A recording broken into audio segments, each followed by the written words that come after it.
I'm not saying fuck all.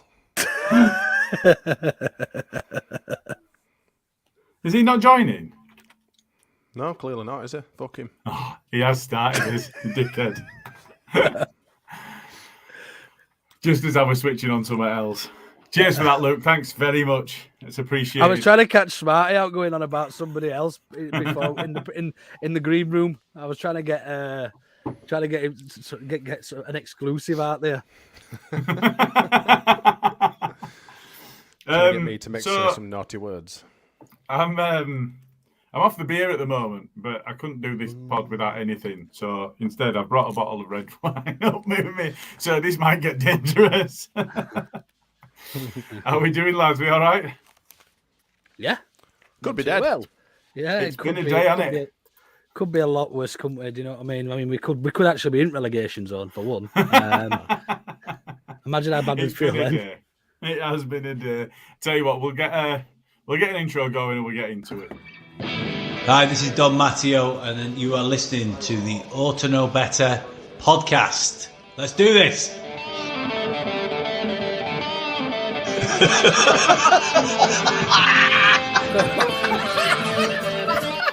You look like fucking Brolin, you're a Leeds eating bastard. Look like some sort of fucking weird floating head. No. It's a utensil player a bit, innit? I mean, I feel a bit right, dickhead. Nothing spectacular, really. Nothing spectacular, really. I don't even know if that applies today. Has it been a spectacular day? I mean, it's been a day of shit going off, hasn't it? I don't know what you mean.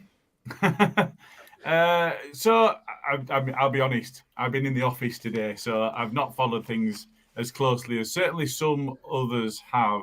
And I am aware, I think, that some other podcasts have been running through the day. So there probably are certain people in the comments that have been able to be a bit more in tune with what's gone on up to this point, certainly than I. I think from a perspective of today's circumstances, we certainly can come on to that. We've not done a poll this week. We think we've probably got plenty to be talking about for now. So I think from a viewpoint of where we stand at the moment, where we are in the league and so on, Luke, you just made the comment of just imagine how we'd feel if we were in the bottom three. So temperature check. How do we feel right now? I mean, we don't feel great. Look, we've just been pumped fucking 4-1 by Bournemouth. You know, their best player is as a reject of Liverpool. They had another player who was playing Championship football and was shite in Kiefer Moore in the Championship, and they've absolutely schooled us at basic football. You know, you can't feel great about that on a Tuesday evening. And yeah, it's not a great place to be in. We've got some horrible fixtures coming up, and the reality is that unless results all go our way, being in Southampton win on Monday night, and both Forest and who were Southampton playing?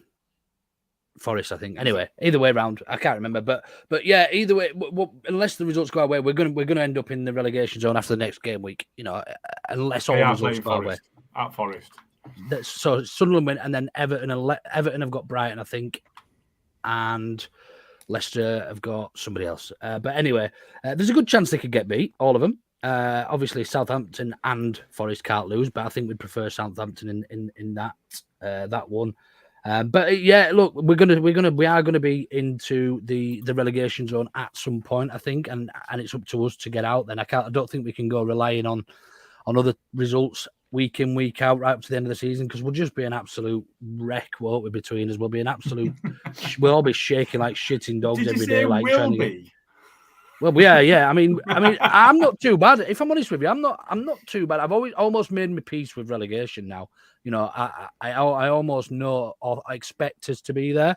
So anything else we can do now is a bonus, I suppose, if we can stay up. But I was like this at this stage last season as well. I thought we were down, you know, and we pulled off the miraculous and managed to spend another year, which has been absolutely shit in the Premier League. So on the last main pod, I came around everybody and just asked up or down. I think given the 4-1 that we had since that point, Smarty, I think on the last pod, if I remember rightly, you said we were down. No, I said we were safe. You said we. Oh no, but it only me that said down. Was it only? I think so, I don't know. I can't remember. I knew I was different. I've been living in else. a realm Well, of denial ever since. I'm not sure. So actually, I think you're right. Was it Jay, Carl, and yourself all said we were safe, and I said we were down? Have you changed your mind on that? Yeah, absolutely. Okay. Despite what happens, or what might happen, or what has happened with the manager, we've got no idea at this point. Yeah, Lord and Saviour, Big Sam. it's a bit of a funny one, that, innit? But I believe, and I don't know why or where I believe, but I believe that if anybody could keep us up or shit out a few points here and there before now and the end of the season, I reckon it's Big Sam. And I don't know why. I think it's hard to answer that, given his record. If you would have suggested to me that Sam Allardyce, while Bielsa was in charge, if you would have suggested to me that 18 months on, Sam Allardyce would be at the helm of Leeds United, I would have laughed your fucking It would be socks. muted in January. The whole topic was being spoken about in January around the transfer window. There were Dyche being linked with us. There were Allardyce. People were like, oh, what about Sam Allardyce? And we're like, oh, fuck off, silly bastard. What are you on about? I'd rather shit in my hands and clap than have that fucking dickhead in charge. And here we are. Begging for him to come. Please. Do you know what, right? I had a proper shit day on Sunday. I was frigging miserable. I stopped watching. Listening on the wireless. That international. That's the only way of watching radio. it. Yes, that's all right. Listening on the wireless, and something flashed up on my phone saying 2-0. So I just went, do you know what? Fuck this. I'm off. And I went out and I went for a walk because I was down in Welsh Wales, you know. I was down in Wales, went for a walk on a beach with 2 lead bricks in my hands, thinking, I'm just going to end it all. Are we going to walk into the sea with him? I'm going to walk into the sea with 2 lead bricks and just be gone forever. Because that's how I felt. I was so properly miserable. And now I just think it's just hilarious. This is genuinely hilarious. Like, you couldn't write it, could you? Sam fucking Allardyce is going to be manager of Leeds United for 4 games. I mean... Have you seen how much he's getting paid for these 4 games? I know, 500 grand initial payment and 2.5 million if he keeps us up. Worth every penny. Worth every penny. Wouldn't you? Why wouldn't you? Even if you were the best fucking manager in the world, and someone went, "We'll give you 2.5 million if you keep us up." Well, I'm not going to get that, but I've just earned 500 grand in 4 weeks, so he'll probably have that 500 grand on us to go down anyway. Absolutely. To avoid relegation, not so much. But I just think, it's just like fucking. And all they'll do is ban him from betting and from football. Yeah, exactly. It's just like, why not? He's not had any work anyway, so he might as well stick it all on us. What is the worst that could happen? Like, seriously, what is the worst that could happen? It's fucking hilarious. It's not going to be a good watch, is it? I mean, well, the worst that could happen is Allardyce comes in. Let's be fair. I think that's the best thing that could happen. No. I just mean he's a twat. I mean, I don't like him. I'm not talking about the potential results. I think you're right. To be fair, Luke, I said as much in group chat. I think in terms of specifically what happens on the pitch, there are very few people as set up for success, as in the potential of eking out some points between now and the end of the season, than Big Sam. I think that he'll have an instant impact in the squad. Hopefully, he'll be able to address whatever has happened since that Crystal Palace game, or during that Crystal Palace game, whatever that might be. Whether he does or not, whether all he does is knock some heads together and say, "Grow up, you fuckers." It's almost a Monty Python comedy sketch, isn't it? Like going from something so positive and bringing light to the city in Marcelo to Big Sam. Like there is no. I don't think you could find 2 more polar opposites in terms of football management. No. There's literally one guy.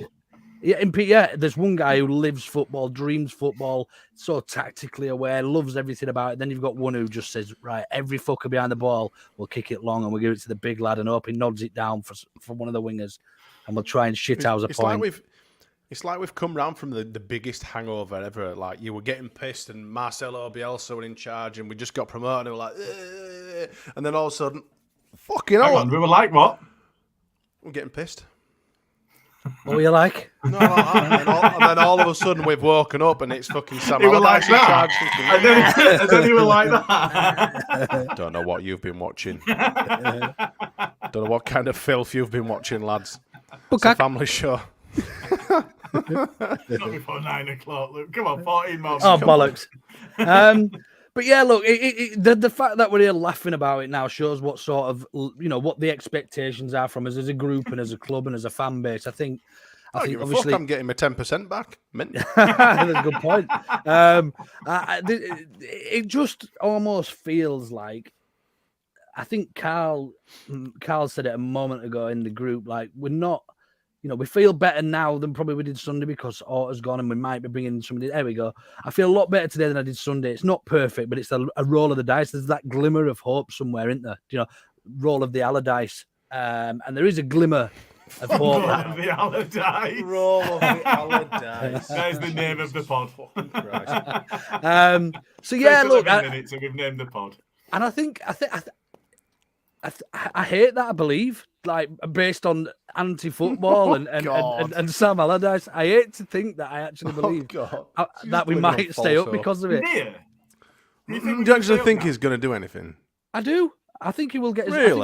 I think he will get us more points in these last 4 games than what Gracci would have done. I think he's going to get us the same amount of points. 0. Yeah. You don't think we'll get 1 point till the end Sweet of the end of the season? I think we might pox a draw against West Ham maybe, but I think that they're, you look at the European fixtures and you look at the way that performing well in Europe allowed them to carry that performance into Bournemouth game and pagger them 4-0, who then paggered us 4-1. It's a tough ask to get anything from these last 4 games, and we were saying early in the season we cannot hit May needing anything. We've got to have had the job done by then, and we've hit May. We need everything. So I think it's that. For me, I don't see us getting anything. I really don't. There was just one comment that just came in. Skip. I bet Big Sam doesn't start McKennie or Aronson. Aronson, absolutely, yeah, I see that. But actually, I can see him starting McKennie up front. I don't. You know that clip of him laughing at that defender who fell over? I wouldn't mind it. That with his waist, and he goes like that, starts laughing at him, going ha, ha, ha, ha, like that. That's exactly what it's going to be like in the car park when them wankers turn up to Thorpe Arch. He'll be laughing them back off and say, "You turn round and piss off, dickhead." But do you know what? He will. He'll put McKennie up front. All of them. He wins ball in air. He's strong. He's not mobile enough, but Kevin Davies wasn't mobile enough. He was just a big lump up front that won ball in air. McKennie can win ball in air. He's not the worst player at Leeds at the minute. No, he's not. He's not. I mean, we give him some shit, like I'm talking about McKennie. But we give him shit Is it because the other of the one that's named expectation. there? Because of the expectation value, yeah, absolutely. But he's not the worst. Yeah. He's not the worst player there. No, he's not. He's not. And what I mean, for me, I think what the club needs, and I've said as much all along actually. I actually eat my hat on what I said about Gracci because I thought he was the second coming of Marcelo when he first came in, and he was changing things up tactically. He looked astute. He just looked like the real deal to me. And then obviously he got one good performance. I forget who against, and we played a particular style, and he's been shit scared to mix it up since then in terms of personnel, in terms of formation and style and everything. So yeah, he became very, very translucent and very obvious, and I think easy to play against. Well, obviously results speak for themselves. We've been easy to play against. Now I don't think he's a motivator. You look at him, you look at his personality, you look at him in press conferences, you look at him at the side of the pitch, and there's not much animation there. There's not. So bringing somebody like Sam Allardyce in, or even as pre-mentioned before, I have seen it earlier, Lee Bowyer, somebody who's been there and done a bit, somebody who can come back and say, look, these are what we could look forward to. I've been in there in Europe in the semi-final with Leeds. This is a massive club. Tell them all about it. They need to. Some of these lads need to understand what it's like, what it means to play for Leeds United. They don't give a fuck.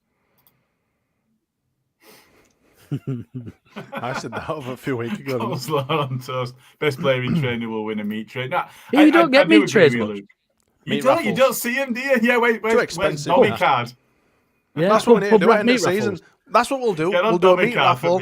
Domino.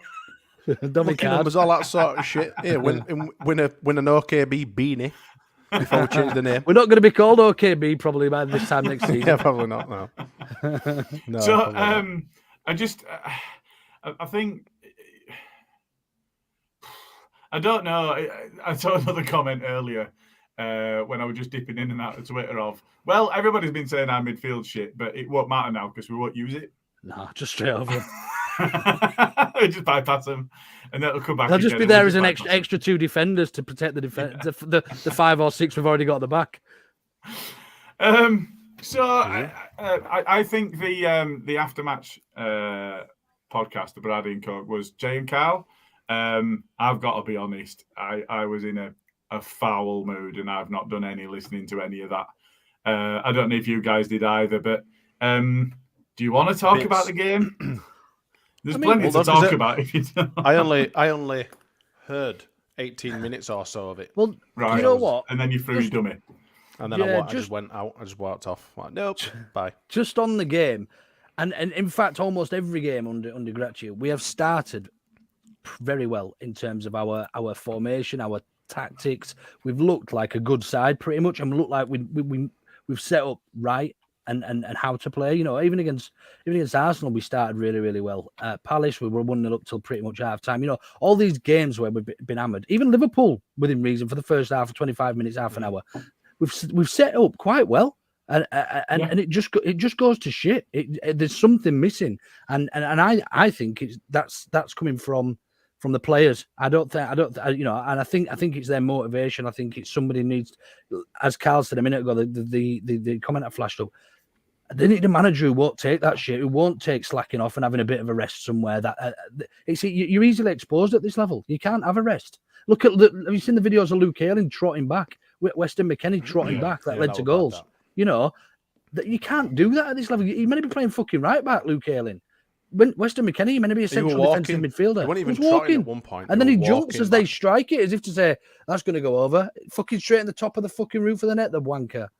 And I don't disagree with that. I think there is an additional element to that as well, which is a lot of these players haven't been in this position. You know, you look at the players that we've signed in the summer and signed since then, and a lot of them haven't been in this position. Now I think there's a lot of fear. So as soon as anything goes against them, they play within themselves. They're not expressive. They won't go win the ball in case they get beat. I think that comes from the manager. So I think there's a lot of accountability the players have to take on their shoulders. You know, that 4-1 against Bournemouth, where in a game that we absolutely should be going and putting ourselves about and getting in their faces and driving on like we've got the will to actually go and get a victory. And it was just abject in the end. It was abject in the end. And I think it's the players have got to shoulder a lot of responsibility for that, but the manager's got to coach them to a point where they've got some confidence. And I know it's difficult at this point, but that's why they get paid the big money to coach the players to be prepared for adversity. You know, we talked, Luke, you and I talked about resilience in game against Wolves. You mentioned the Arsenal game. Yeah, all right. They ran out worthy winners, and in the last 15 minutes or so, they were coasting. You know, they were cruising to a win. But the first half were really, really uncomfortable for them. Another get Brighton. That was an uncomfortable day for Brighton, and look what they've done. You know, they've just paggered somebody 6-0. So we weren't without spirit in the side, and it looked like he'd brought a bit of resilience that we'd not had up to that point in the short space before him joining.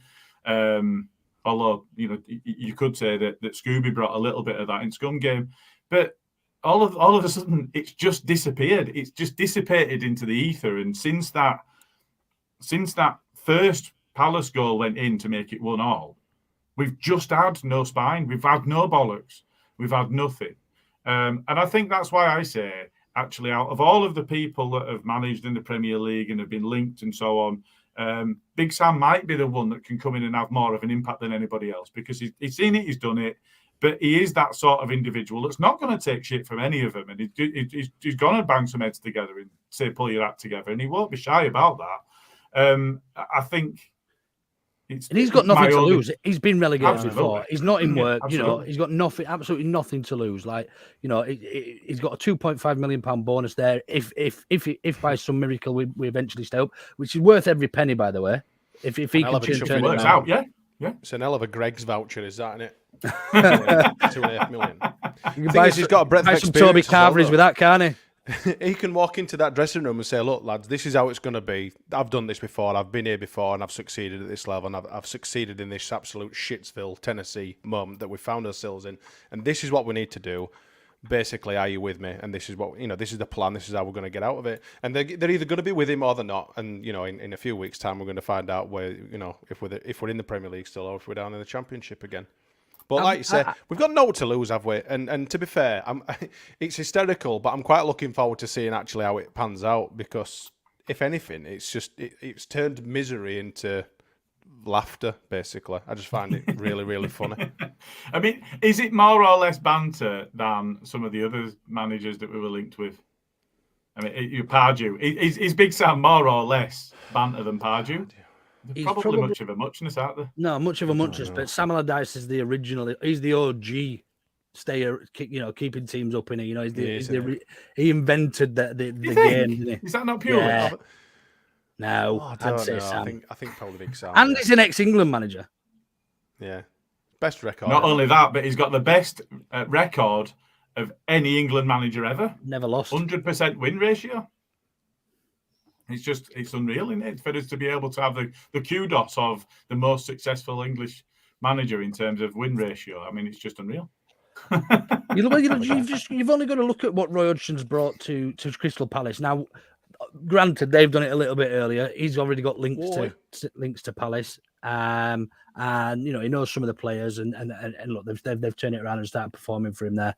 But if we can just get that one additional bit of spark, just for one game, even if it's we get a point against Newcastle at home, or we can scrap away a win at West Ham and go into that last game, needing something from it. I can see us getting out of it, and I still think we're already down. But if anybody can twist and manipulate me into thinking that we've got an opportunity within 4 games to turn the season completely on its head, I think the right person is somebody like Sam Allardyce, and it fucking pains me to say it. And I think it is worth stressing that there's been nothing released about him actually joining. I'm not even convinced I've seen confirmation that Gracia's gone yet. No, it's not official confirmation. He's only on a weekly contract, isn't he? Do you remember? It was a flexi contract. Well, I saw that it was flexible. I didn't know quite how flexible a contract it was. I thought that might mean it'll run to the end of the season and then there'll be a potential for an extension. But there were never any detail, was it? It was just referred to as a flexible contract. So that could be week to week. It could be month to month. It could be end of season. I'm not certain. Refusing to leave Thorpe Arch or something. He's probably doing a dirty quote. It's like locked himself in a broom cupboard somewhere. He's got a hunger strike. That's it, yeah.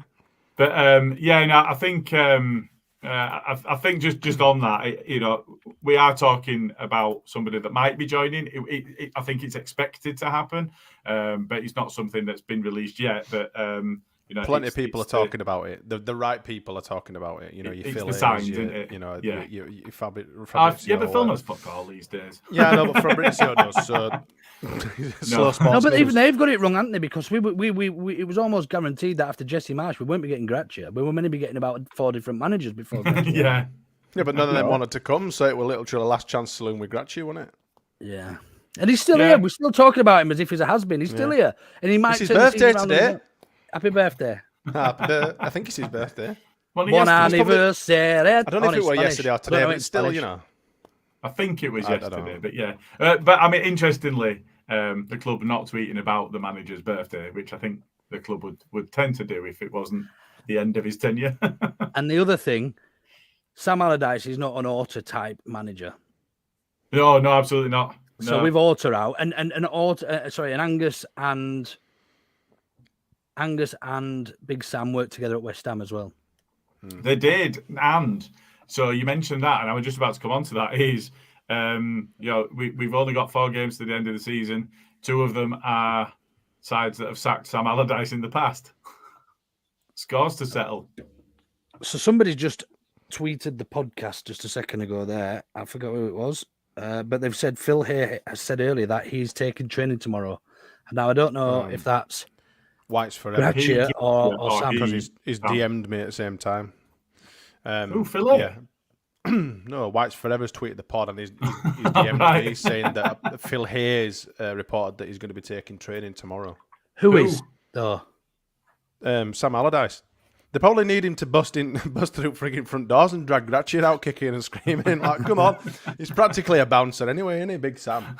Get out! Yeah, he'll get rid of him, no bother. From Rosario to Dudley. He's from Dudley, isn't he, is Big Sam?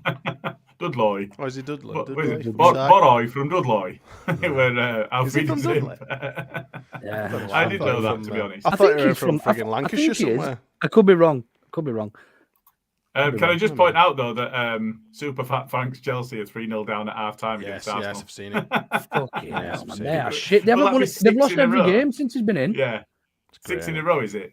Since he joined. If the team at the bottom of the teams at the bottom of the table were a little bit more, had a little bit more fight and picked up some better results, Chelsea could have been right in this mix. Oh yeah, yeah, definitely. And the other side to it is if they'd have brought him in a little bit earlier. Yeah.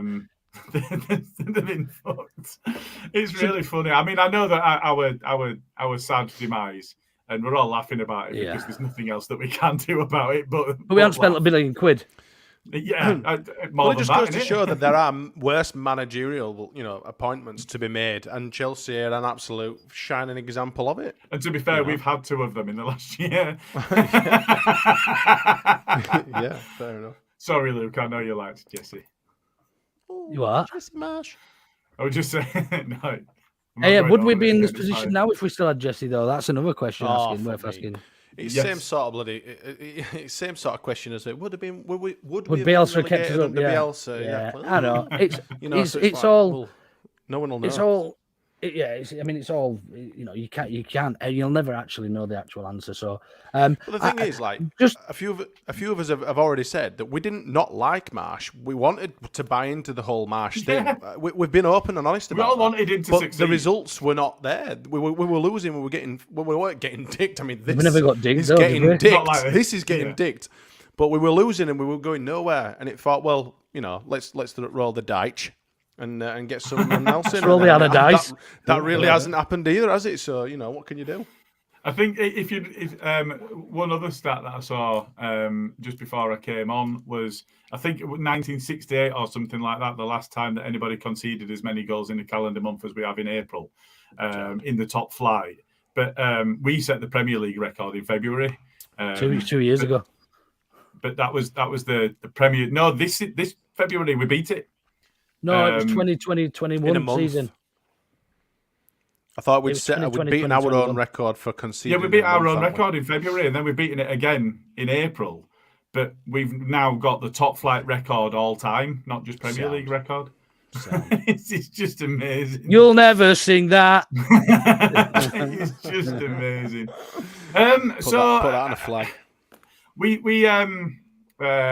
been kicking around an idea. So if we reflect back, I mean, I also mentioned this. February wasn't that bad, Gilly. I think you got it mixed up. It was Bielsa's February when we played Man City and all them. It definitely was. But February we only conceded about 7 or 8 goals, 8, 9 maybe. It wasn't that bad. Right. Steady month. It wasn't that bad. Steady month compared to this one. But do you know the only thing that that concerns me a little bit about Allardyce? A fluorescent. What's that specifically? Fluorescent. I don't know. I kind of like it. I might have to try and get hold of one for next pod. I'll tell you what. If we stay up, I'll wear a fluorescent fucking tracksuit on the podcast. How's that? Excellent. Shell suit. They make it a shell suit and it's a deal. I'll try. Yeah. Oh, so one of the videos from that shit. Oh no, I've seen it. Oh my god, alive, Jesus, I've seen it. I wouldn't mind drowning them. Family, to be honest. The family, yeah. Fuck me. Yeah, the only thing that concerns me about the Allardyce, and we're speaking as if it's literally happened here. We know it hasn't happened yet, but if he comes in, do you think he's got one eye on next season already? Oh, surely not. Do you know what I mean? If we go down, he takes us down. Do you think he's got? Is actually, you know what? I might have a chance here with Leeds for next season. I suspect so. And if he keeps us up, If he I keeps us suspect up, so. then No, cheers, all the best. Off if he the pot. keeps us up, he's gone. I think if we go down with him at the helm, but it looks like we've got fight about us, and he's turned. I think that I suspect that they keep him on. Although I do not suspect he'll be earning £500,000 a month. no, fair point. That's the only thing that really concerns me because it is a panic appointment, isn't it? It's 4 games left. 100%. We need somebody in. We need somebody in who can do the job potentially. The only person that is available that would come at this stage of the season is Sam Allardyce. It's a panic. Of course it is. Yes, It's reactionary. Now, oh yeah, very reactionary. It's probably a knee-jerk appointment, isn't it? It's a fuck, course it shit is. hit the fan. What we're going to do? Bollocks to it. Let's do what every other frigging club has ever done and appoint someone who's got experience in working with the players in that sort of situation. But fuck me. No way in a million years would I ever want to see him managers in the Championship. I mean, it was bad enough watching frigging Marsh ball. Christ on a bike. I don't want to have to watch that shite. No. No. I think if we go down, I think he probably stays. I'm afraid. Do you think? But that's what I'm thinking. Do you not think it actually? If I take him down, I've got a season's worth of work here. Who has he I actually think so. worked with recently in the Championship, though? West Brom. Blackburn. Were West Brom in the Blackburn. Championship, or was that when they were No, in he the was. Premier League? They got relegated Blackburn? with him. We beat them 5-0, didn't we? And they got relegated from the Prem. Yeah, because that was the last chance saloon a couple of years ago, and he shit out, didn't do anything, and they went down. To be fair, that West Ham, that West Brom squad was fucking atrocious.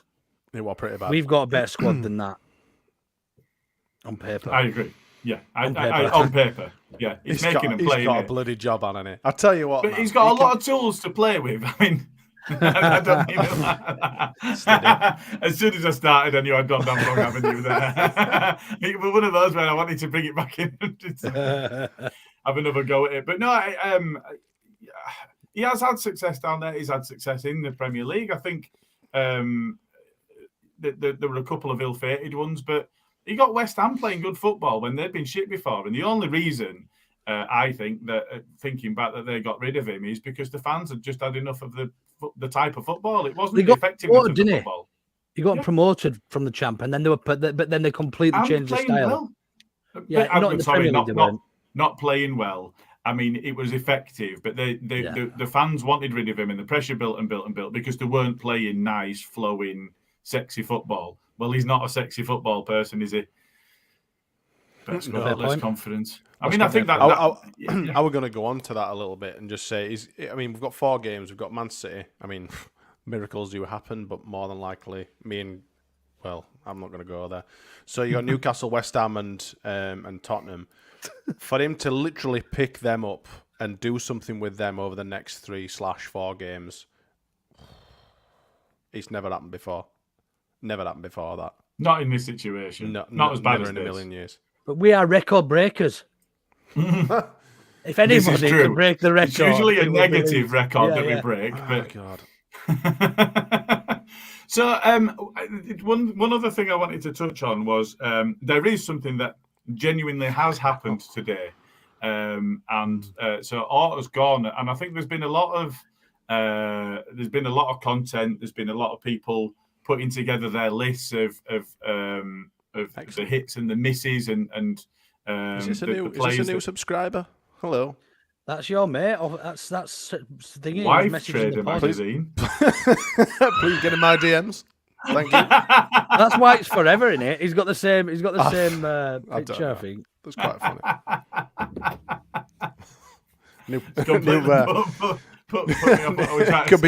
Could be a new pod sponsor. That get in our DMs, you little sort. Sorry. Here's the car keys. Sorry. No, right. Yeah, Orta. We were talking about some of the comments. He's gone. So, I mean, I think so. You know, there's players that are hitting people's lists like Harrison, like Bamford, like Meslier. People saying that they're flops. You know, misses rather than hits. I think if you look at the most recent time that they've had and have some of that recency bias, I think that's probably impacting people's thoughts. But you look at Meslier and you look at early on in his time with us, and actually he was playing really well. And I don't think that was just us being blind to it because we're Leeds fans. He was genuinely, for me, I think he was playing really well, and we all saw the that he had a record, big didn't he? future. The most clean sheets for a young goalkeeper or something. Was it a keeper under the age of 23 or something like that in the Premier League? Sheets, yeah. Something along those lines. So it was genuinely he was playing well, and I wasn't petrified every time he made a decision. But some of that has been eroded somewhat. So I don't know. I think if you look at us time with us, and you look at, we've harked back to Wilco several times on this pod, and about, I always forget what the exact stat that he came out with was. I thought it was, if you get 3 in 5 signings right, you're doing well, but it could have even been less than that. I can't. I'm not 100% sure. Was it 2 in 5 then, or something like that? I think it was 1 in 2. Right. Or 2.5 in 5. If you're doing it for out of 5. But change the common denominator. Wilco, obviously, had a stint with us, obviously, and looking back on the signings that he's made during that period, I think he was saying, I've not done so badly here. And I think if you look at the records that we've had, the players themselves, I think potentially impacted a lot by the amounts that's been paid for them. I think Ruta's definitely going to be suffering from that for time. We talked about Rodrigo suffering from that as an experienced first team Spanish international, suffering from a fee that wasn't the same level. So I think if you look at his time with us, very, very early on, it was get as many players in as you can, and let's see if we can pick out some diamonds in the rough and profit in that way, and then just try and sort the wheat from the chaff and get rid of anything we don't want to keep, which really didn't go well for us. We ended up with Wassim Boy and Pavel Chibitsky and players like that just weren't cut out for it. We did see a couple coming in through that period, that then Click was frozen out of the club. He was bombed out, wasn't he? And then came back and obviously turned that around. I think from a perspective of the players that Orta did bring in, there were some that were hits, but there were a lot that were misses. So rather than just the recent stuff, the sack of the board and all of that shy, if you just look at his impact on the team, when you look at from the start to the finish, including the fact that he was involved in bringing Bielsa to the team, overall, where do we mark that out of 10? Right, I think we've got to be careful here, Gilly, and I completely respect where you're coming from. I think because he's had a few different jobs to do. The first job he had to do when he came in was by quantity. Mm-hmm. And a lot of players from the continent at bargain prices, with the expectation that one of them would turn out as a make it and make us some money. That was his job ultimately. Yeah. And you could see we bought Zach Benedict in, we bought Adrian. Was it Adrian and all that? No, it was after Adrian, wasn't it? It was but Benedict. Yeah, there was about, I think we bought about 15 or 20. Was he boy? He was in there. Yeah, he was. He was. But we signed them. Vernon and like the with Vernon and Anita, Alioski, Saiz, they were his sort of but even before that, we had the lad from AC, the lad from AC Milan as well. That might have been Benedict actually, or Inter Milan. But yeah, we bought about 15, 20 players in within one window, if I remember rightly. Yeah. And I think that was his assignment, and the chance was. The chance was taken that we will spend 10 million on or 15 million on all these players, with the view to one of them coming off and making us 20 or 25 million, or two of them coming back and earning us 5 or 10 million. And I think that was his assignment. So I think to judge on and where we were as a club at the time as well, we weren't very good. We weren't a great squad at the time. So any player was an improvement, I suppose, at that time. But I think to judge on those, it would be relatively harsh, although. I suppose we have to do. They were his signings. Bringing Bielsa in, I'm not sure how big a part he played in that. By the sounds of it, quite an important part from what we understand in terms of going out and visiting him, and that's obviously the biggest result in the club's recent history, probably since winning the winning the league, the last ever Division 1. I would argue. He's been living off that for quite some time, hasn't he? And he's had a lot of credibility in the bank because of it. Yeah, no, I completely agree. Probably more than he deserved, and it's only because he managed to get Bielsa in. Is it more than he deserved though? We wouldn't have had those years under Bielsa where we rekindled our love for football. The whole of Leeds rekindled the love. Yeah, the last 2 seasons has just been an absolute shambles, though, isn't it? And I agree, and it's very easy to react and respond based on the last 2 seasons. I am trying to be fair because I think overall he's made some very good signings. You know, you can't say that every single transfer window has been a complete whitewash because it hasn't. Because he's even if it's just the one player like Verba or this season and last season. You were excited about McKennie. Good. Look how excited we were about McKennie. Exactly. That type of signing. But and nobody's mentioned Raf. I've written Raf because I was gonna ask you your top 5 Orta signings are. Out of everyone we've signed over the years, who are your top 5? So probably Willie, based on price as well, and what he. We're playing price into it. How good a deal it was, rather than how good a player it was. It doesn't matter. Just who are your favourite top 5 players that Orta brought to the... I don't know. I mean, the worst's obviously John Kevin Augustin, isn't it? But quite obvious for obvious reasons. But the best, the number one's got to be Bielsa, the best signing for that he brought to Leeds. I was going to say players rather than, but I'll give you if you want to put Bielsa in, put Bielsa in. That's number one, Bielsa, I would say. Okay, by a considerable margin. I'm just trying to think who else he's brought in. I would probably say Raf's probably up there. Yeah, Raf's got to be up there, isn't he? Would you put Harrison up there? I would. I would. I think if you look at over his time from the start of his initial loan with us right up to now, I would. It was, if you look at his time with Raf on the other wing, with very little going on in the middle of the pitch.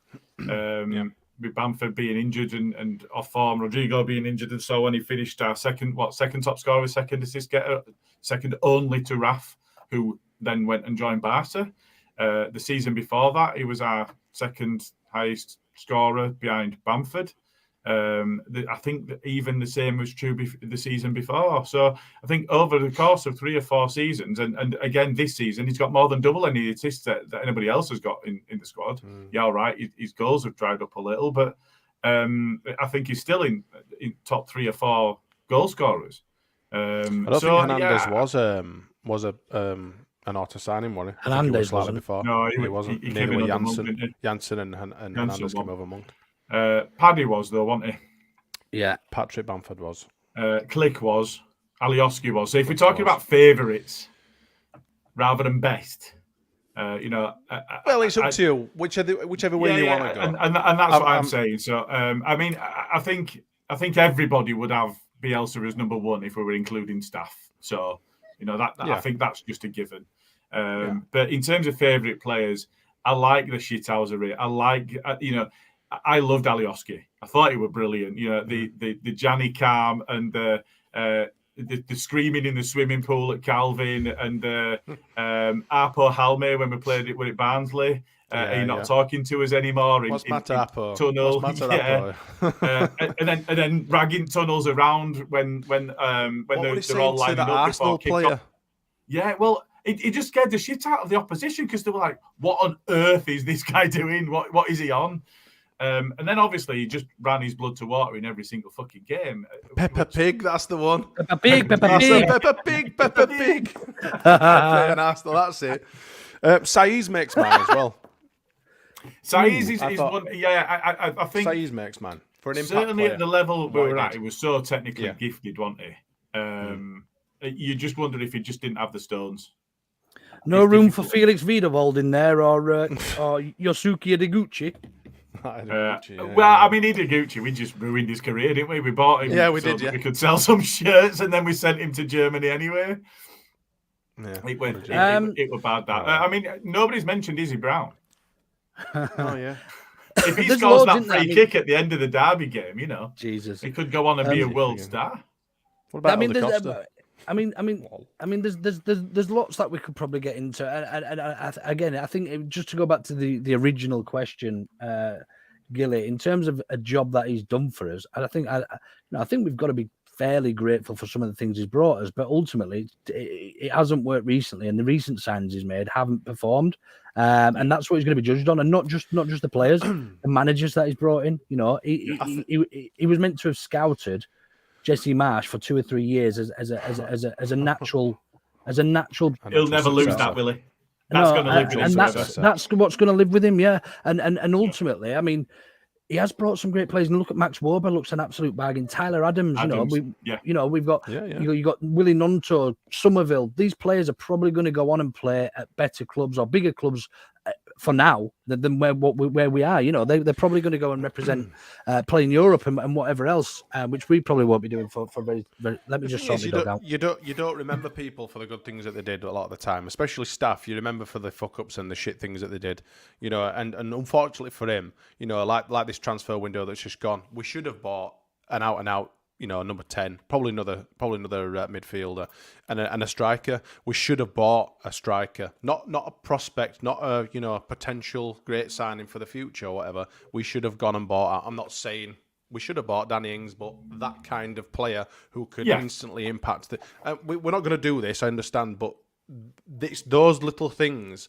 And that's going to really affect has really affected our whole season, because we've relied on Bamford, who couldn't hit a freaking cow's ass with a banjo, let's be honest, and has been a bit average. Now, on the other hand, at the very least.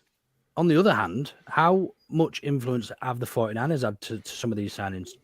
Rutter, you know, to the American lads, to Weston bringing McKenny in. No, we won't. We can speculate. We can speculate as much as we want, because we'll never know. Well, we might do. Who knows? At the end of the season, all sorts of beans. Orta might write a book.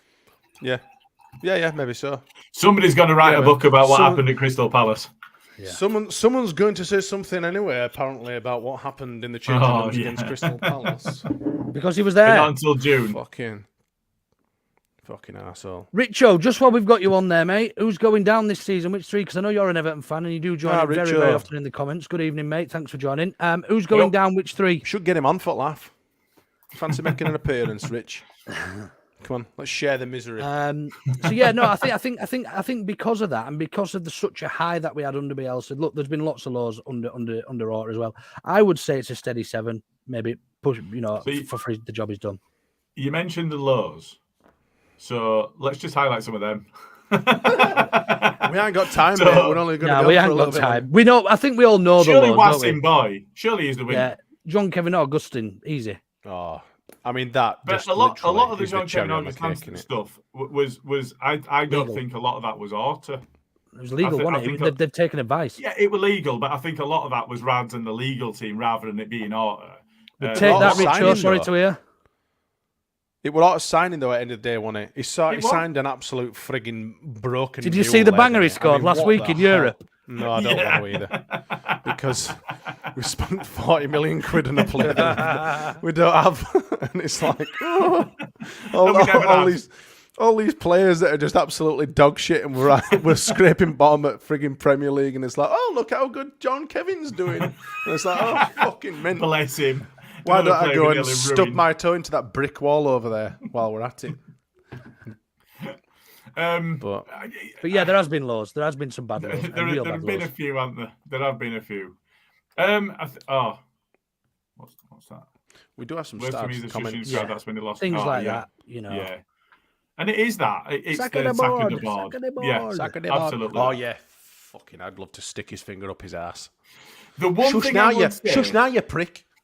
Anyway. The other side to it is, and I'm probably going to get some pelters for this, is I really appreciated him during lockdown when none of us could be there and all we could hear was him chanting. Yeah. You know, when Paddy were being interviewed. Yeah. And when Paddy were being interviewed and all you could hear was him singing, we're top of the league, we're Leeds United. Because none of us could be there and that's all we had. That's all There's we no had. doubting. There's no doubt in his passion. Yes. His passion. That was no peak doubt Victor, wasn't it?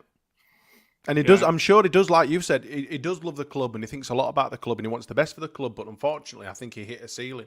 I think the club needs better. And unfortunately, he's just let himself down in more often than not, probably. But, and let's be honest, like you say, if the 49ers come in this summer, we're gone anyway. They'll bring their own manager. So it's 4 games difference, but Rad's we named took us the frigging opportunity to podcast put the after boot in. him. Yeah, this is a good this is a good summary. I think his passion was great. His decisions were, for the most part, shit. I think that pretty much hit the nail on the head. Sorry, I laughed over you then for the benefit of our audio. I did a bit of a J and went straight over the top of you there, Luke. Apologies. A bit of a J. The last words that I laughed over was shit. Yeah. It's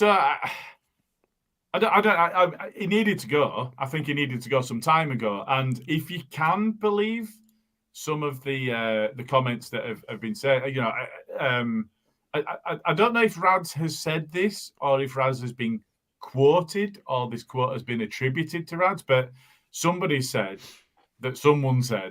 right, we should get rid of Marsh last year and we'll bring in Emery. And it was no, we're not going to do that. We're going to stick by the manager. And it was Orta that was saying stick by the manager. And even at the end, he was saying stick by the manager. Now, this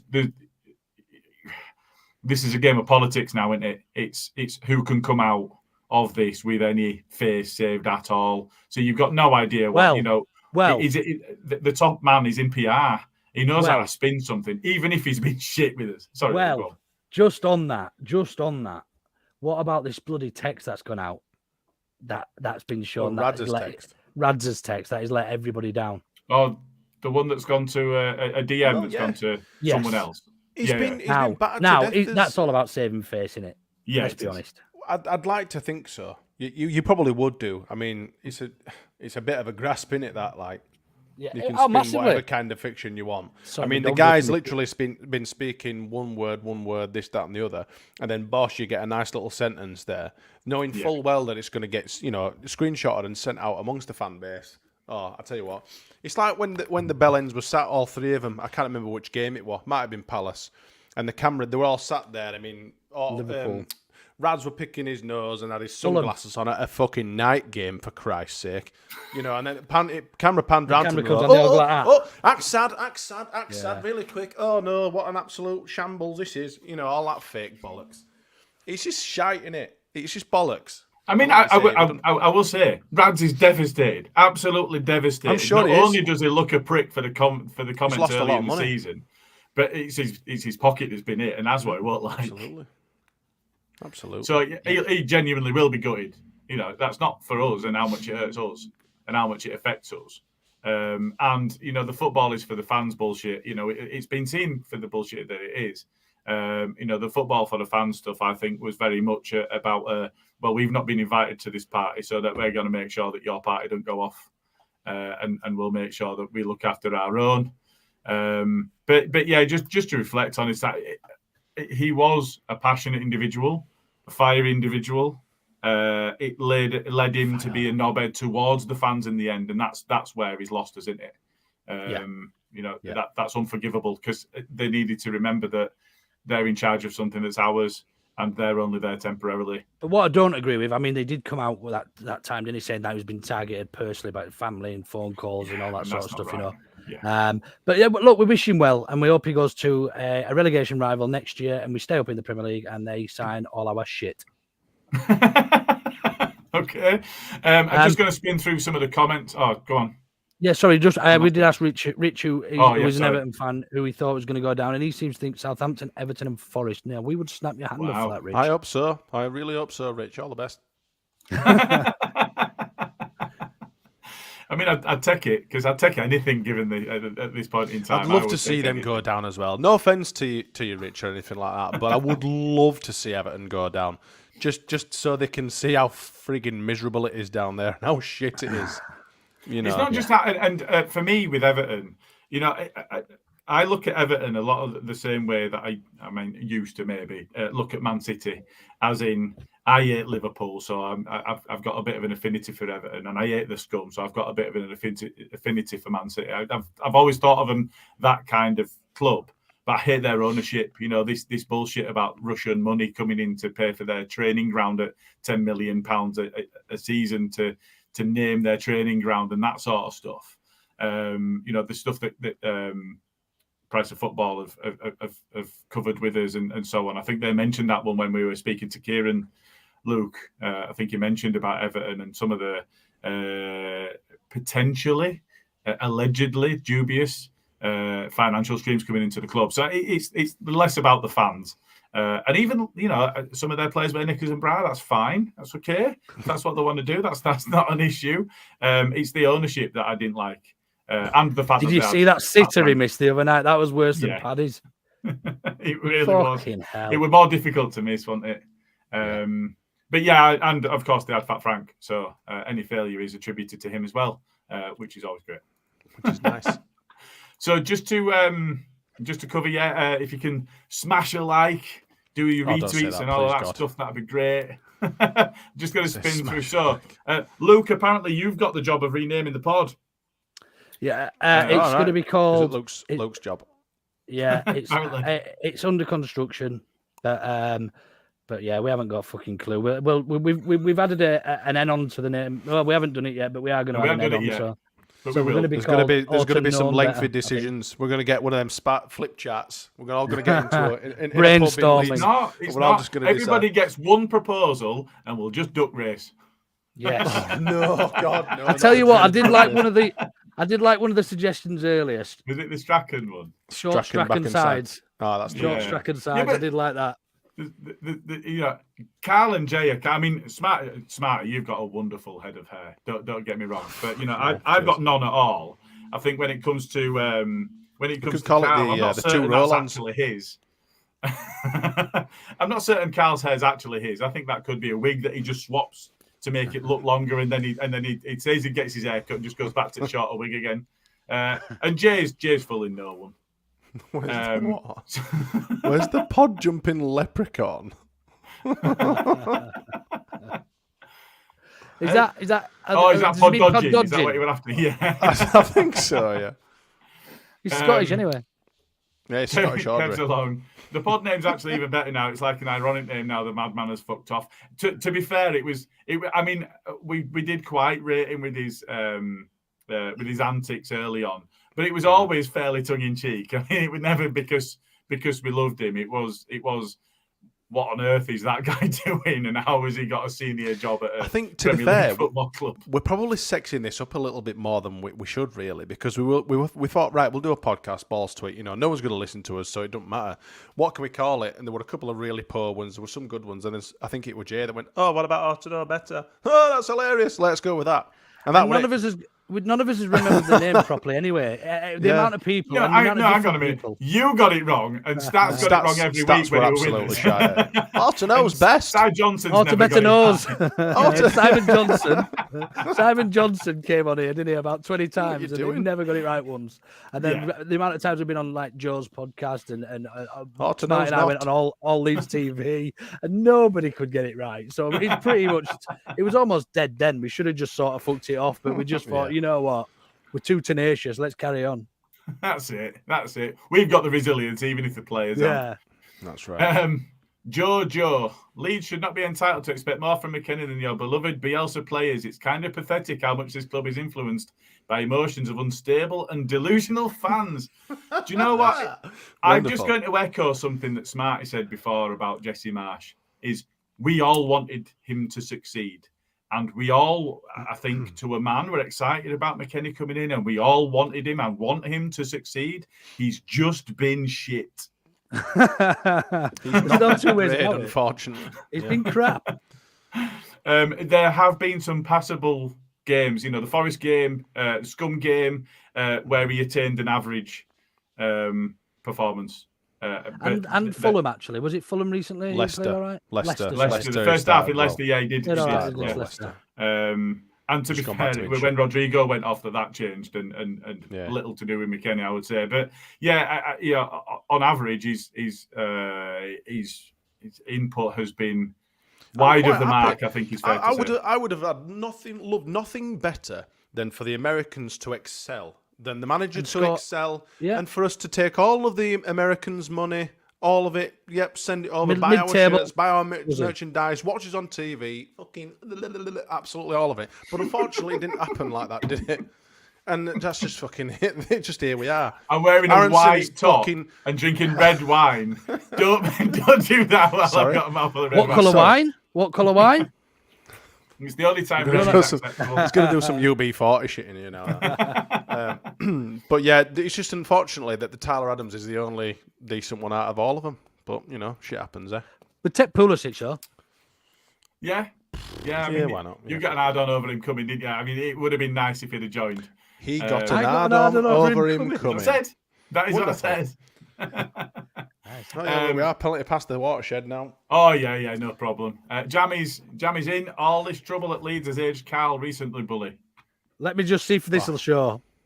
Carl's not on, but I did a nice little photo. I did not a Photoshop of Carl earlier. It's not Photoshop. Oh, this is our Carl, not the Carl that's been in the comments. Oh, This is the In that Italian case- stallion. I don't know if you can see it.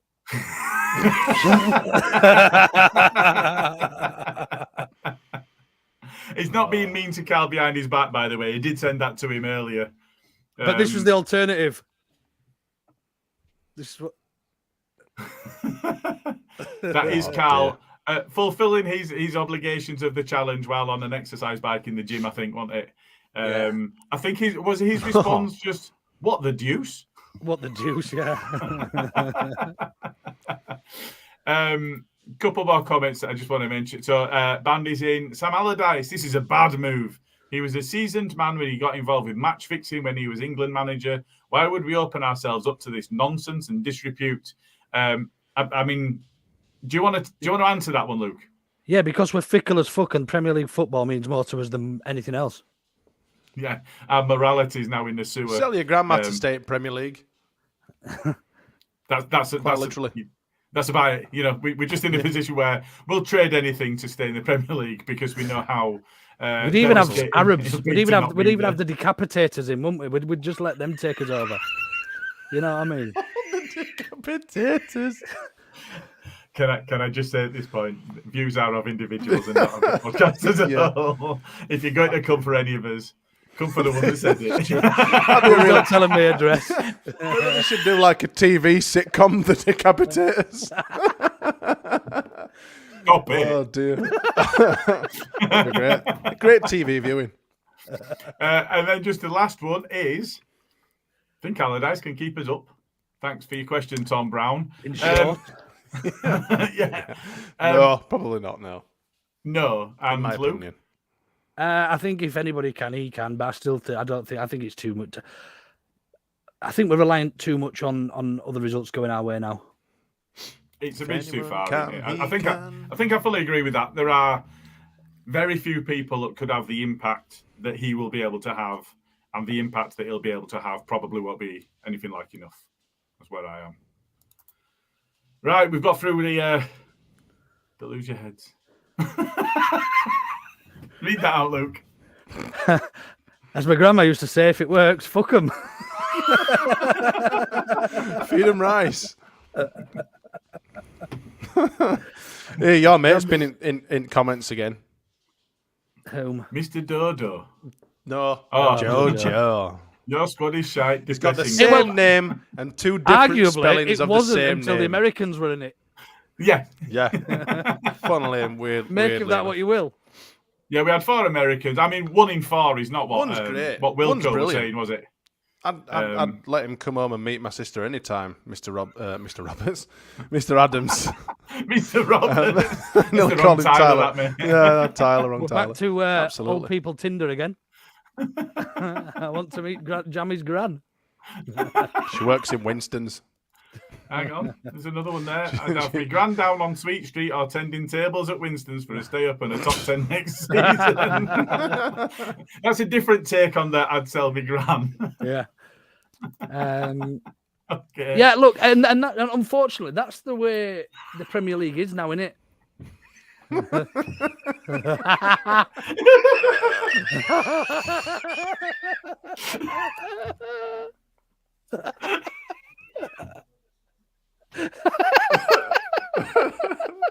I'm gonna have that comment framed. I'm gonna sweat on. That's brilliant. For the audio listener, Mark Wright has said, Big Sam pre-match meal, decapitatos and gravy. That's brilliant. That's fantastic, honestly. That's fantastic. As my granddad said, if it works, fuck 'em twice. Oh, Oh, God. I'm gone. Your grands are all a lot different to my grand. Jesus. Do you know what? I needed this. Yeah, I did. Where's his wife trader? Is there a grand trader? A grand trader. Is Jojo really 29? Could be. Who knows? Oh, God alive. Well done, Mark. You've won the comment tonight. Tonight's top comment. Yeah, I love that. You can have a Orta No Better coaster coming to you in the mail. We haven't made any. Don't say that. We haven't got any. We don't have any merch, you know. We don't have any merch. I'll make one. I'll draw some. Wayne Rooney has entered the room. For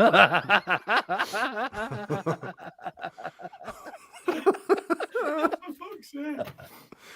Right. Let's get some control. Let's get some self-control. What we ought to be doing now is looking forward to Man City, but I really don't want to. Oh, God. Yeah, I mean, Back of my head's hurting. I've got cramp in my head. Yeah, mine is right back there where I've been laughing. I suppose we'd better. So this weekend we do have Man City. We're in a position where. I'm really sorry. Pull it together. I'm just gonna mute myself. Second. It's a weirdly 3:00 kickoff, and that puts it firmly, squarely in the blackout. But it's not being blacked out because we've already the rights have already been sold.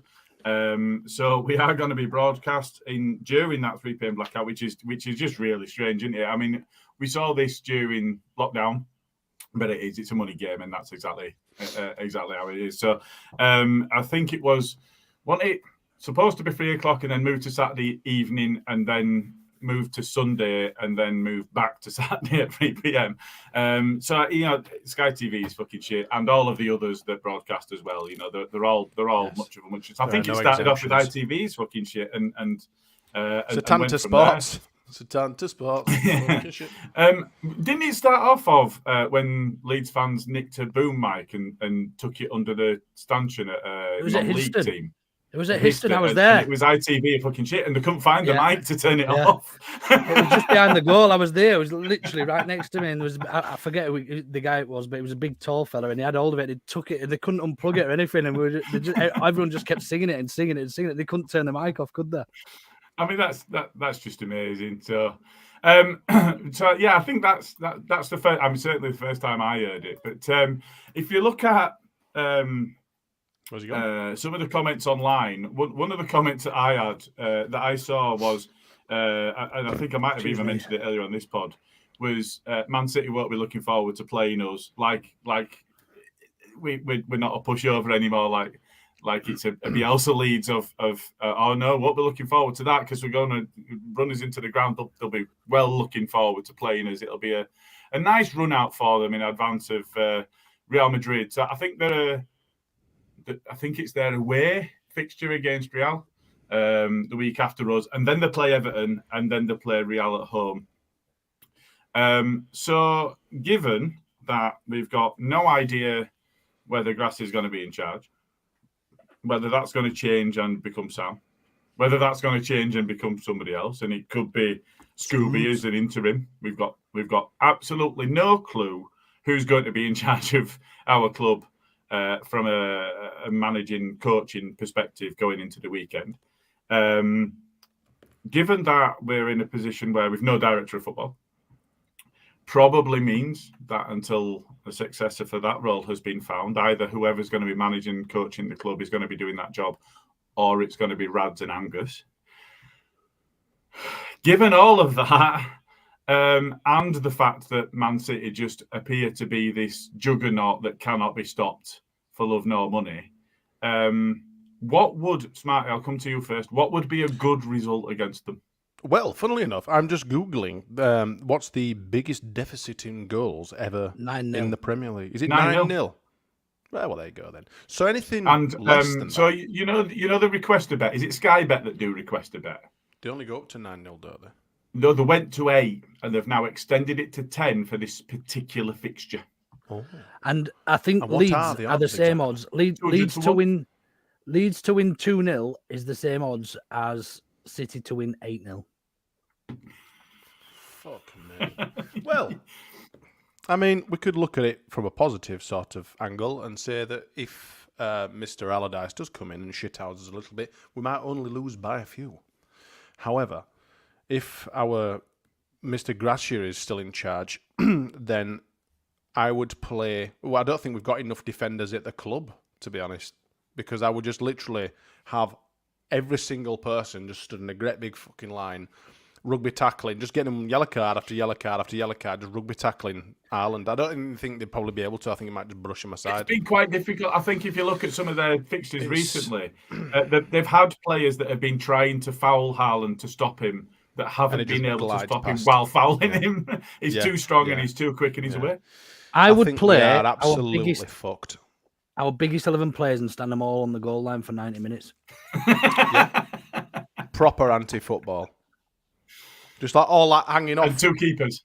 All hanging off. Stood, All hanging one off. hanging, Yeah. one All stood, laid one down. hanging, one stood, one hanging, and just go like that. Fuck Just off. let them boot it at them for 90 minutes. Yeah. And they'll deserve it, to be fair. Yeah. Bit of red ass. I really don't know. I mean, what a job to come into Leeds. I mean, even if it is Allardyce, to come into Leeds now when they think, right, what am I going to do against Pep Guardiola's Man City, who are absolutely firing on all cylinders. They're on form. They've got an absolute monster in attack, you know, and it's just... I don't think he'll play. I think they'll start. I think they'll start that Julian Alvarez or whatever. Alvarez. Yeah, but even their B team, their chuffing Z team, who won the World their Cup? kids, Their under sevens would be our. Their first kids team. would beat our first team. Yeah, genuinely. We're absolutely fucked.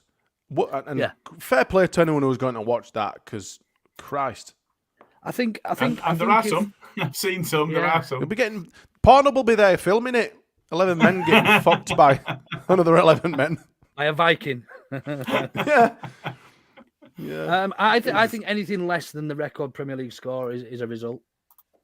Yeah. I think if we keep it below 5, that's a great result. Yeah. So if we I keep it below 5. Bearing in mind what Brighton did this fixture round just gone and won 6-0, and bearing in mind that we're coming off one of, if not the worst runs of form in the league so far this season. And I dare say in our history. But I don't mean us, I mean anybody. At the moment, I think, even...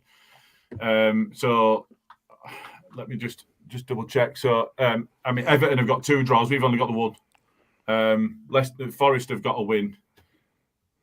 We would have more chance if we sent out 11 bricklayers and said you have 90 minutes to pick the goal at registered. Yeah, the problem is we'll get it almost done and then we'll have to swap ends. Shit, we've got to knock this down quick.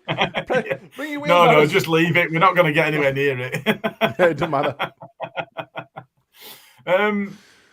So you're saying anything less than 5? Are you saying is a good result, Smart? Yeah. Yes, absolutely. But you think 6-0 would be okay? Terrible? What? Fucking hell! What a topic. Well, if we can get beat 4-1 by Bournemouth and 5-1 by Palace and 7-1 was it by Liverpool? Was it 6-1, 7-1? 6. 4-1 by Arsenal. But yeah, I mean, Brighton have just beaten Wolves. Brighton have just beaten Wolves 6-0. Yeah. And Brighton are nowhere near City. You know, Brighton have had a remarkable season. Neither are Bournemouth, and Bournemouth beat us 4-1. Fucking hell.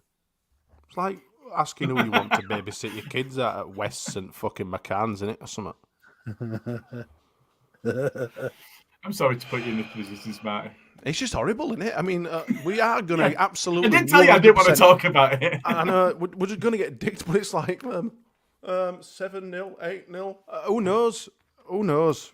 Like I say, I'm praying for less than 5. You never know. They might have a bad day at office. Get Cooper sent off. We've got the blueprints to win with 10 men. No, we had them. Bielsa took them with him. Yeah. And we don't have Dallas. What's Yeah, a we good don't have result? Stewie Well, Dallas. we might have Dallas. He was there with the squad. We all had a Cheerleading. little bit of hope that he might have a Yeah. Luke, what's a good result against Man City? Well, a good result is winning. But Is fucking Bellin still fucking chatting? Piss off. Okay. If Gracchia's in charge, anything less than the record Premier League score, I'd snap your hand off now. If Big so if I Sam's in offered you a charge, 7 or 8-0, you'd I take think that now. would be, yeah, I think just not to hold another record for being one of the worst teams ever in the Premier League would be nice. I think if Gratchia's not in charge and we've got somebody else in, whoever that might be, I think there's a lot more hope in terms of their particular style, specifically with who we've been linked with, in terms of, his whole ethos is around the first ball going forward, however it may be, he's fucking lumping it forward. Like, whether it goes 50, 60 yards, he doesn't care. And he doesn't play out from the back, it will give him, it'll be, I don't know. I think if we've got Big Sam in charge, it'll be less than 5. I think it might be 4-0, maybe 4-1. If we've still got Gratchia in charge, I'm afraid it might well be a world record cricket score. Yeah. Jay's Jay's just jumped in the comments. He's going to be at City and he can't wait. But Jojo, it was smarty. Yeah, it's all right. You can't read clearly. do you want only opinions that align with yours? Well, no. I mean, opinions are like arseholes. Everybody's got one, and everybody else's stinks. So we can tell you that yours stinks, but you can tell us that ours stinks, and that's all fine. I can also say that I think your dad got furloughed from Avon.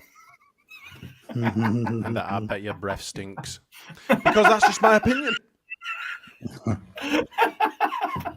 Okay. Didn't expect it to go that way, but okay. So yeah. No, we can't. No, we can't just forfeit because you lose 3 points now if you forfeit a game. Is that true? Yeah. I didn't know that. If you don't feel aside, minus 3 points, immediate. Yeah. Certainly in the Premier League. Level and... Oh, right. I don't know about. I don't know at lower levels. Surely, if you forfeit a game, you lose 3-0 anyway, don't you? Like you lose 3 points anyway, don't you? No, you don't. No, you minus 3 points. But you lose 3 points that you already had. Is what it's saying. Oh fuck! Really? Oh Christ! Yeah, don't do that. Oh yeah, that's not an option. But it would be nice if the findings against Everton were sorted out like now, because I don't give a shit how we stay up. I really don't. We're clutching, aren't we? We're desperate as fuck. Absolutely, we're clutching. I think the square ball put something out, something like almost feels like it's 10-3, and you're just trying to grab anything on the way home, like a kebab. Why is there so many people in comments saying we've got a sad culture and this that? We're literally about to be relegated from the Premier League, which we've been away from before the last. And you're here listening to us 16 fucking years. What do you think we were going to fucking do? Welcome to the Orta No Better podcast. Here we are. We're going to do a fucking cookery show, and we're going to paint pretty fucking rainbows. You're going to paint what? What do you want us to say? Paint pretty rainbows. Oh, fucking shut up. Nearly said. Nearly. Yeah, he didn't say it. No. Said the first letter. Fucking hell, let's make some potpourri and shit and have a wonderful fucking sparkly time. How do you make potpourri? What the fuck do you want us to fucking say? No bed. How do you make it? But you let him rant. No, I'm done. I'm interested. I can't do these fucking bellends are coming. Oh, what's you so sad for? Why the long face? Fuck off. Did you say you were born with it? I'm sad. I'm a Leeds fan. I'm miserable. Just let me be fucking miserable. Fuck off. Yes. Fucking cat. You should have had Jay on instead of me tonight. He's a lot more happier than me. It's David Smith. I don't know who David Smith is. Paul's brother. Is that not? That's not the guy that we're doing the shitty feedback, is it? On me? Yeah.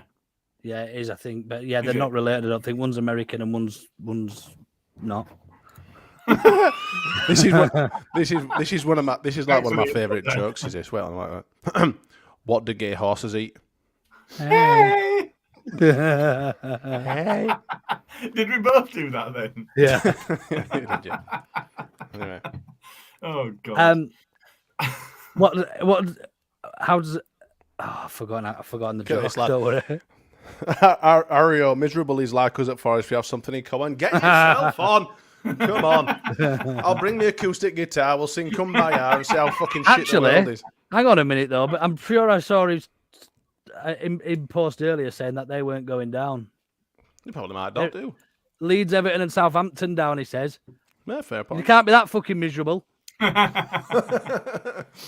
He's clinging on to as much hope as we We've are. got a Smarty fan. Only Smarty has the answers. I wish I did. That's a throwback to an advert, isn't it? It's been some time. Right, I'm going to pressure you into some predictions.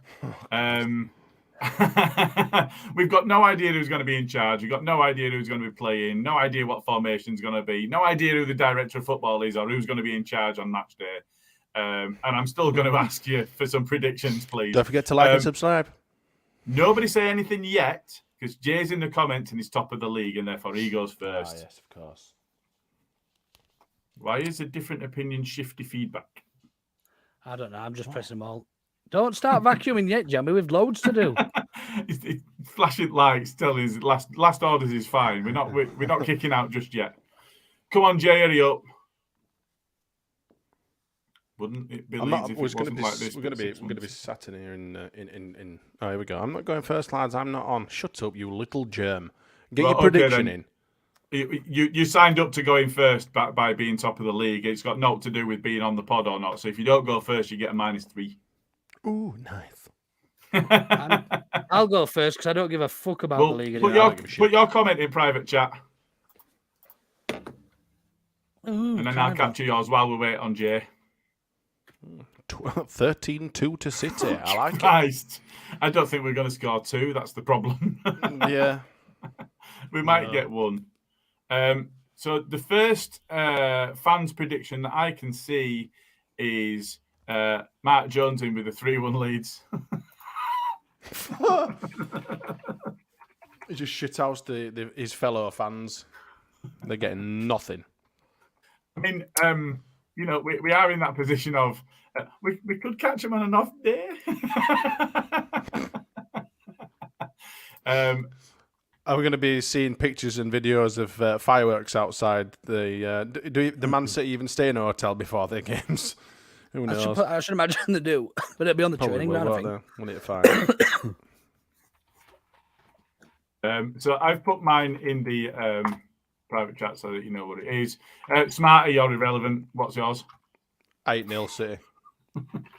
Fuck it. It's awful, this. Come on, Jay. This is why I didn't want to do it. Has he not done it yet? I'm just about to switch back to the comment. 3-3. He's gone there. 3-3. 3-3. You can tell he's going to the game. Earlier on, he said he's just going to wait on. He's back to draw now. If and when Man City win, isn't that -3 points? No, it's if Leeds win. If Leeds win, but we'll get -5 if Leeds win. That's why he's gone for the draw. Because he's not back in Man City. What an absolute proper bulb he is. Jay, no wonder he's top of the league. Miserable. Oh God, he's so frustrating. He'd sit on the fence if he could reach, wouldn't he? So I've put. I had to put mine in private. I've gone 6-1 Man City. We can say now because Jay's gone first. I've gone 5-1 Man City. Christ.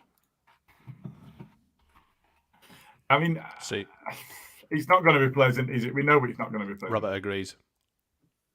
That's absolute bollocks. But at least this weekend, we're not playing somebody like Bournemouth where we expect to put in a performance and maybe get a result. Do you know what I mean? So we're expected to get beat, so we're not going to feel as shitty afterwards. And if we manage to scrape a better result, we'd be pretty happy. You know, if it's only 2 or 3-0.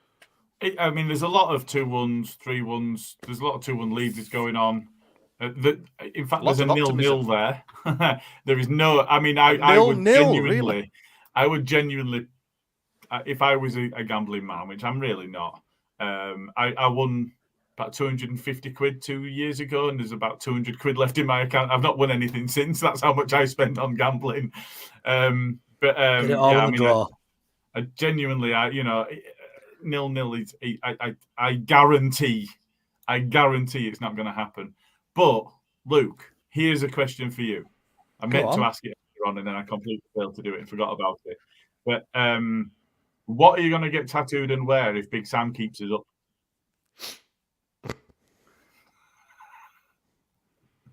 You're going to get his head with a breakfast on it. Yeah. I know. I will get a tin of Spam somewhere on my body. Yeah? No. He's got to get what was that comment? No, but change potatoes. Big Sam instead of Spam. Big on the Spam actual tin. in the Big on the Spam. tin. with a bit of decapitatoes and gravy outside. Brilliant. Oh dear. Lads, I can't cope. I really can't. No, I'm gonna back Luke on this one because I did rib the shit out of him when he said this. But the one thing that Luke did say right before saying he was going to get a Stuart Dallas tattoo was if Stuart Dallas got in touch with the podcast, which he never did. So if he does now, Luke owes us a head tattoo. So there's still time. No, the expiry date was going to be also. No. I'm backing you now. But if Stewie gets in touch, oh shit, it's still owed. Here's one: an Allardyce tattooed on his bell end. Ouch! Oh, it's not that big. It just smells big. How do you know? Covered in jam. Jammy's just dipping into his dreams. Luke covered in jam. Jammy, behave. Oh, here we go. We've not used these for a little while. Breaking news. We've not had one of these for a while. Leeds United set to officially finalise Sam Allardyce's appointment tomorrow ahead of his first training session. Everything in place. Javi Gracia's exit to be confirmed too. That's from Mr. Phil Athletic. Phil Athletic? Phil here from The Athletic. There we go. Breaking news. Is that breaking news? Well, He's just tweeted it. It's just come on my phone. Has he? I was sure I'd seen He's that been before. tweeting that sort of thing all day, but anyway, but it's pretty much official now. That's it. Job done. So, based on that, can I change my prediction, please, before we finish the show? Nope. I'm not being funny, but Sam Allardyce were in charge of West Brom when we pumped him towards end of season under Bielsa. 5-0.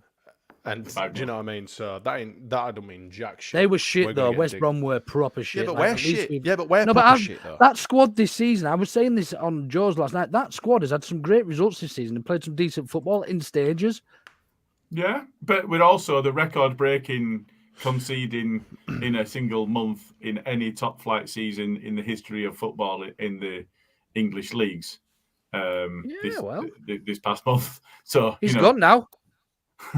Good and bad in that. Thank fuck City wanting April as well. You know what I mean? Because we all expected April to be an half-decent month.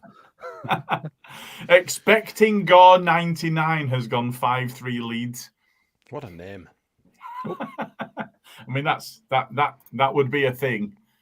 That would be a thing. My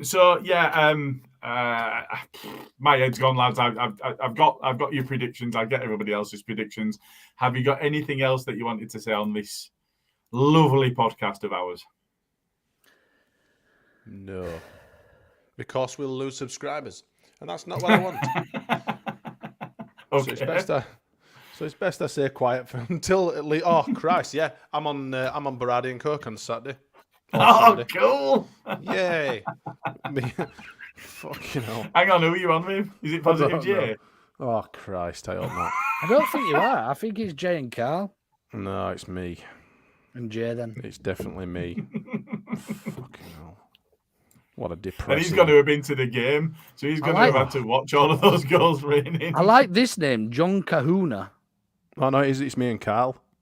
Big Sam to shithouse draws against Jordans and Hammers, then a Hail Mary victory on last day. I would snap your hand off for those results. Snap your hand off. There was one comment. Do you think Sam's first session will be British Bulldogs? There